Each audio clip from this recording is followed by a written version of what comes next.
সমেশের আজকের ক্লাসে আপনাদের স্বাগতম। আজকে ত্রিপুরা কারেন্ট অ্যাফেয়ার্স নিয়ে আসলাম, যেটা হচ্ছে 15 থেকে 21 তারিখ মার্চ মাসের 2024-এর। এখানে একটা আজকে খুবই ইন্টারেস্টিং নিউজ আছে। লাস্ট পর্যন্ত সঙ্গে থাকবেন যাতে করে নিউজটা সব কিছু আপনারা জানতে পারেন। এটা কিন্তু ইভেন এক্সামের জন্য খুব গুরুত্বপূর্ণ, সুতরাং সঙ্গে থাকবেন। লাস্টে এমসিকিউ ডিসকাশন হবে, সেগুলো আপনাদের জন্য প্রচণ্ড ইম্পর্টেন্ট হবে। So be with me in this video. আর এখনও সাবস্ক্রাইব না করলে অবশ্যই সাবস্ক্রাইব করে নেবেন। চলুন শুরু করা যাক। প্রথম যদি নিউজটা সম্বন্ধে আমি কথা বলি, সেটা হচ্ছে 15 মার্চে, যেখানে বলা হচ্ছে যে ফাউন্ডেশন স্টোন স্থাপন করা হয়েছে টি অকশন সেন্টারের জন্য। অ্যাকচুয়ালি আমাদের যে টি সেক্টরটা আছে সেটা কিন্তু প্রচণ্ড পরিমাণে হ্যাম্পার্ড হয়ে গেছিলো। ধীরে ধীরে জিনিসটা বাড়ছে। হ্যাম্পার্ড হওয়ার একটা বড় রিজন ছিল একটা সময় ইনসার্জেন্সি, কিডন্যাপ, এই ধরনের বিভিন্ন ধরনের জিনিস কেসেস হয়েছিল ওয়ান্স আপন এ টাইম, যেটা অ্যাজ পার আমাদের chief minister doctor Manik Saha আমি কথাটা বলছি। তো সেজন্য একটা সময়ে টির উপরে অনেকটা টি যে ইন্ডাস্ট্রি আছে সেটার উপর কিন্তু আসার পড়ে গেছিলো। সেটাই এখন ধীরে ধীরে কেটে উঠে সেটাকে এখন ঠিক করা হচ্ছে। আর এখন স্টেবিলাইজ করার জন্য একটা অকশন সেন্টারের দরকার আছে। সেই অকশন সেন্টারটা আগরতলায় হতে যাচ্ছে, আর সেটার ফাউন্ডেশন স্টোন স্থাপন করা হয়েছে। এবার নেক্সট যদি আমরা নিউজে যাই, সেটা হচ্ছে ত্রিপুরা। অবশ্যই ত্রিপুরাতে আচ্ছা কাছা ম্যালেরিয়া হয়। আগরতলাতে জিনিসটা অতটুকু বোঝা যায় না, কিন্তু গ্রামে গঞ্জে বিভিন্ন দিকে কিন্তু একদম আচ্ছা কাছা ম্যালেরিয়া হয়। সেই ম্যালেরিয়াটা আগের হিসাবে যদি তুলনা করি অনেকটা কমে গেছে, কিন্তু এখনও আচ্ছা কাছা হচ্ছে। আর ওভারঅল এটা হচ্ছে টার্গেট যে 2027-এর মধ্যে যাতে এই জিনিসটা কমপ্লিটলি শেষ করে দেওয়া হয়। এই জিনিসটার উপরে একটা প্রেস কনফারেন্স বাগারা টাইপের একটা অনুষ্ঠান টাইপের করা হয়েছে। অ্যাজ পার মিস্টার রাজীব মাঝি, যিনি হচ্ছেন joint secretary ministry of health and family welfare, Tripura health ডিপার্টমেন্টের, উনি বলেছেন যে আমরা যাতে মানে একদম রুরাল এরিয়াগুলোতে, যেগুলোতে চ্যালেঞ্জিং টেরেন আছে, সেগুলোতে যাতে আমরা এই যে মানে ম্যালেরিয়াটাকে কন্ট্রোল করতে পারি, সেটার উপর আমরা কাজ করছি। হিউজ পরিমাণে কাজ চলছে। আর ত্রিপুরা এমন একটা জায়গা যেখানে ম্যালেরিয়ার মানে প্রত্যেকটা ডাটার কিন্তু ট্র্যাক আছে। সেই ট্র্যাকটা কন্ট্রোল করে সেই হিসাবে কোন এরিয়াতে কী অ্যাকশান নিতে হবে সেটা নেওয়া হচ্ছে, নিয়ে জিনিসটাকে কন্ট্রোল করা হচ্ছে। আর আলটিমেটলি 2027-এর ভিতরে যাতে ম্যালেরিয়া জিনিসটা কমপ্লিটলি শেষ হয়ে যায়, সেই জিনিসটার চেষ্টা করা হচ্ছে। চলুন, বাই দ্য ওয়ে, বন্ধুদের আমাদের চ্যানেল সম্বন্ধে বলবেন। ডেসক্রিপশানে আমাদের গ্রুপের লিঙ্ক আছে, সেখানে জয়েন করে নেবেন। ভালো লাগলে লাইক করবেন, কমেন্ট করে জানাবেন কী ধরনের ভিডিও লাগবে। সব কিছু এখন থেকে আবার রেগুলারলি ভিডিও পেতে থাকবেন। লাস্ট 2 সপ্তাহ একটু কম ভিডিও পেয়েছেন, সেটার জন্য আমরা সরি। চেষ্টা করব সবসময় আগেকার মতোই কন্টিনিউয়াসলি ভিডিও দিতে, যাতে আপনাদেরকে রিয়েল সাপোর্ট দেওয়া যায়।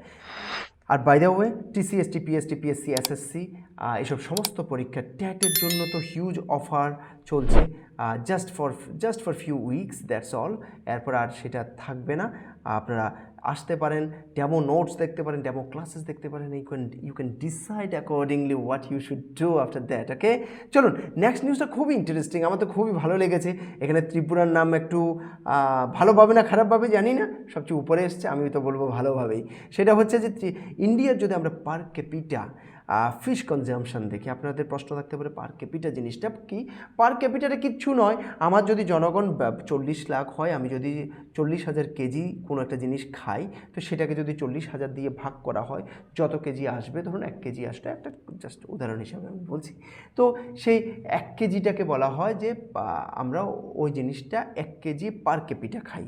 তার মানে প্রতিজন মানে অ্যাভারেজ বলতে পারেন, ঠিক আছে, অ্যাভারেজ প্রতিজন একটা কথা পার ক্যাপিটা ইনকাম। তার মানে পুরো ইন্ডিয়াতে এত কোটি টাকা, যে বা ইন্ডিয়াতে ত্রিপুরাতে ধরুন টোটাল মিলে 20,000 কোটি টাকার ইনকাম হয় পুরো বছরে। সেটাকে যদি পুরোটাকে ভাগ দিই, তাহলে ধরুন 1.5 লাখ টাকা করে প্রত্যেকজনে ইনকাম করছে। তো অ্যাকচুয়ালি সবাই ইনকাম 1.5 লাখ করছে না। অনেকে সেখানে 100 কোটি করছে, কেউ সেখানে 20,000 25,000 করছে। তো বিভিন্ন ধরনের ব্যাপার আছে, মানে বিভিন্ন ধরনের রেঞ্জ আছে, আই শুড সে। ওকে, আচ্ছা, এখন 81% ইনক্রিমেন্ট হওয়া পুরো ইন্ডিয়াতে 2005 থেকে যদি 2021-এর ডাটা দেখা হয়, তবে সেটা দেখা যায় যে 81% বেড়েছে, ঠিক আছে। আরেকটা হচ্ছে যে সেখানে আরেকটু পরে বুঝতে পারবেন, ত্রিপুরা হচ্ছে ইন্ডিয়ার top fish consuming state, you should be happy. Okay, কিছুতে আমরা ভালো টপ করতে পেরেছি। এখন ব্যাপারটা হচ্ছে যে ওভারঅল যদি ইন্ডিয়ার হিসেবে দেখি, আগে 2005-এ পার ক্যাপিটা আমাদের যে মাছটা ইউজ হতো সেটা হচ্ছে 4.9 কিলো, এখন সেটা বেরিয়ে 8.89 কিলো হয়ে গেছে 2021-এ, which is hoping, I think it's huge, 81% increment from 2005 to 2021 is huge. ওকে, এটা তো আর ওই জিনিস নয় যে জিডিপি নয় যে এটা ওইভাবে ব্যাপার, এটা মানুষ খেতে হচ্ছে, পার ক্যাপিটার কথা বলা হচ্ছে, ওভারঅলের কথা বলা হচ্ছে না। পপুলেশন বাড়ছে, ওভারঅল বাড়তেই পারে, কিন্তু পার ক্যাপিটা বেড়েছে, ঠিক আছে। এবার যদি নেক্সট কথাটা বলি, সেটা হচ্ছে যদি ফিশ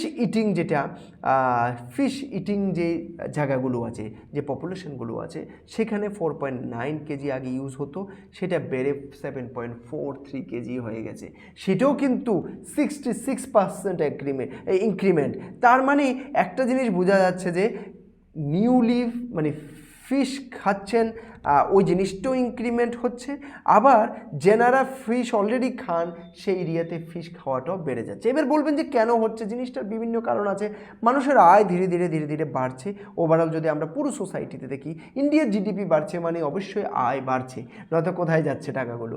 তো আয় যখন বাড়ছে, মানুষের ব্যয়ও বাড়বে, তো ব্যয়টা বিভিন্ন দিকে হবে, তো তার মধ্যে একটা ফিশ ওয়ান অফ দোজ। আর ফিশকে মানে মেডিকেলি যদি দেখি, নন ভেজের মধ্যে মাংসের থেকে অনেকটা বেটার মানা হয় ফিশকে, লাইক এগস। ওকে, তো সেক্ষেত্রে মানুষ হতে পারে হেলথ কনসিয়াসনেসের জন্য যারা ননভেজ খান ওনারা একটু ফিশের দিকে ঝুঁকছেন। ওকে, আর এই যে রিপোর্টগুলো, ওগুলোতে ছিলেন মানে যারা এই ধরনের রিপোর্ট মানে করতে সাহায্য করেছেন, ওনাদের মধ্যে ছিলেন international food policy research institute IFPRI, আবার ছিলেন ICAR, Indian council of agriculture research.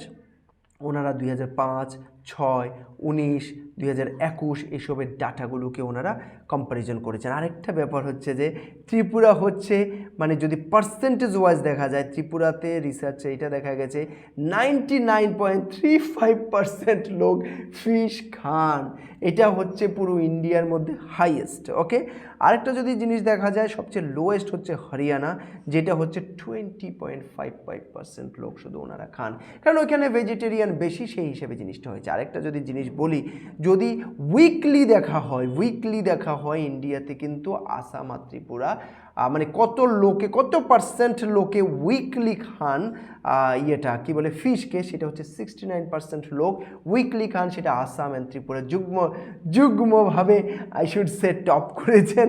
আর যদি বলি যে ডেইলি হিসাবে কত পার্সেন্ট লোক খান, তাহলে কেরালা হচ্ছে সবচেয়ে হাইয়েস্ট, সেটা হচ্ছে 53.5%।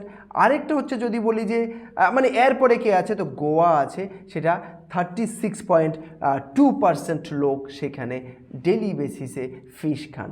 তার মানে ফিশ খাওয়ার জায়গাগুলো শুধু আমাদের ইস্টার্ন এরিয়াতে আছে তাই নয়, মনে রাখবেন সাউথে আমি আচ্ছাকাতা সাউথে ছিলাম, তো আমি দেখেছি, আমি তখন অনেক সময় দুষ্টামি করে বলতাম যে it's not only us, you are also fish eater and real fish eaters. Okay, তো জিনিসটা সত্যি। যদি নেক্সট আমরা চলে যাই এমসিকিউগুলোর মধ্যে কিছু অন্য নিউজগুলো সম্বন্ধে এত এমসিকিউ রাখিনি, এগুলো বেশিরভাগ ওই ফিশের নিউজটার উপরে। সবচেয়ে প্রথম প্রশ্ন যদি বলি, which Indian state had the highest proportion of fish consumers according to the report, তো সেটা নিয়ে কোনো ডাউট নাই, সেটা ত্রিপুরা। ওকে, ত্রিপুরাতে সবচেয়ে বেশি। এবার যদি নেক্সট যাই, আপনাদের আবার মাঝখানে প্রশ্ন আসতে পারে ওয়েস্ট বেঙ্গল কেন নয়, তো আপনাদের একটা জিনিস জেনে রাখতে হবে, ওয়েস্ট বেঙ্গলে কিন্তু শুধু বেঙ্গলি কমিউনিটি থাকে এমন নয় জিনিসটা, আর সেখানে অন্যান্য অনেক কমিউনিটি থাকে। তো সেই হিসাবে আমরা যদি ত্রিপুরার হিসাবে দেখি, তাহলে আমরা এখানে যারা বেঙ্গলিজ, ত্রিপুরিজ, আমরা জেনারাই আছি, সবাই কিন্তু ফিশ শুটিং কমিউনিটির মধ্যে পড়ে যায়, যার জন্য আমাদের এখানে পার্সেন্টেজটা বেড়ে গেছে। এবার আমরা যদি নেক্সট চলে, which two states had the highest percentage of daily fish consumers, সেটা কেরালা আর গোয়া, কোনো ডাউট নেই। ওকে, সেটা নিয়ে আমরা কথা বলেছি। নেক্সট যদি আমরা প্রশ্নে যাই, what was India's yearly per capital fish consumption in 2021, ঘুরিয়ে প্রশ্নটা, যে আমরা দেখেছিলাম এত থেকে এত হয়ে গেছে, ঠিক না? তো সেটা বেড়ে কত হয়ে গেছিলো, 2005-এ যত ছিল তার থেকে বেড়ে 2021 সালে সেটা 8.89 কিলোগ্রাম পার্সেন্ট হয়ে গেছে এভারেজ যদি সেইভাবে দেখি। ঠিক আছে, এই হচ্ছে আজকের ওভারঅল কারেন্ট অ্যাফেয়ার্স। এই উইকে মানে নিউজ বাগের একটু কম এসছে, কারণ লোকসভার টাইম এসছে, তো এখন একটু অন্যান্য নিউজ একটু কমই হবে, কারণ ওইদিকে সব কিছু ঝুঁকে গেছেন, তো গভর্নমেন্টের কিছু কিছু জিনিস এখন একটু স্থগিত হয়ে যাবে, সেজন্য নিউজও কিছুটা কম হয়ে যাবে। But I will try my level best to reach out to you with a lot of information as always. যদি ভালো লেগে থাকে অবশ্যই লাইক করবেন, কমেন্ট করবেন, বলবেন কী ধরনের ভিডিও লাগবে, বন্ধুদের সঙ্গে শেয়ার করবেন। ভালো লাগলে অবশ্যই সাবস্ক্রাইব করবেন, ফেসবুক পেজে দেখছেন তো ফলো করবেন, আমাদের হোয়াটসঅ্যাপ গ্রুপে জয়েন করে নেবেন, ডেসক্রিপশানে এটার লিঙ্ক দেওয়া আছে। Thank you very much for watching.